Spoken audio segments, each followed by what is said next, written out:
15 তারিখে শেষ হবে।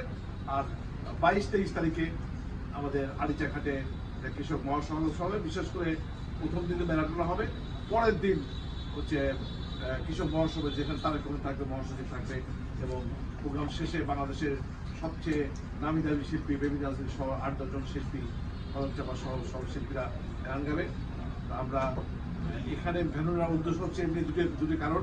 আপনারা জানেন শিবালয়ে জিয়া রহমান যে ছবিটির কারণে জনপ্রিয় হচ্ছে, মাথায় ক্যাপ করে মাটি পায়ে এখানে যে কোদাল দিয়ে ছবিটাকে শিবালয়। আমরা এটাকে একটা ঐতিহাসিকভাবে আমরা করছি। এখানটা আমরা র্যালি করবো, আগের দিন 22 তারিখে র্যালি করবো, গরু গাড়ি টোগাড়ি দিয়ে একটা বিরাট আয়োজন করে আমরা সেখানে টুকটুক বাড়ি থাকবে, গরু গাড়ির উপর সেখানে গানটা হবে পুরো। আমরা ওখানে ওটা হবে হচ্ছে 22 তারিখ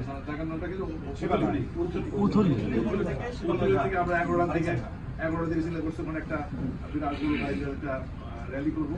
র্যালি করে আসে এখানে আমরা উদ্বোধন করবো, মেলা হবে, প্রথম দিন মেলা হবে, তারপরে হচ্ছে বিকাল আলাদি খেলা হবে, তারপরে বিকালে সেমিনার হবে, রাতেবেলা আবার লোকাল শিল্পীদের বাংলাদেশের যে সকল ভাইয়া গান, গ্রাম্য গান, তারপরে আরো কি বলে যেন গানি গান, শাড়ি গান, আর কি বলে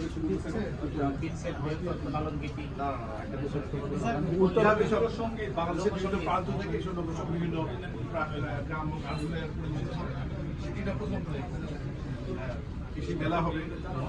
পরের দিন যে মূল প্রোগ্রাম, সেখানে সবাইকে যাওয়ার জন্য আপনারা আছেন। আমাদের দুপুর 2টা থেকে শুরু হবে হচ্ছে আমাদের মূল প্রোগ্রাম। আমাদের কয়েক লক্ষ কৃষকদের সারা বাংলাদেশ থেকে আসবে। যেহেতু আমাদের একদম কাছে, ঘাটে পৌঁছায় গেলে আমাদের এখানে প্রায় আমরা 20টা লঞ্চ, সবগুলো ফেরি থাকবে, সেগুলো ফ্রি আমরা আমাদের পক্ষ থেকে দেওয়া হবে। খালি ঘাটে গেলে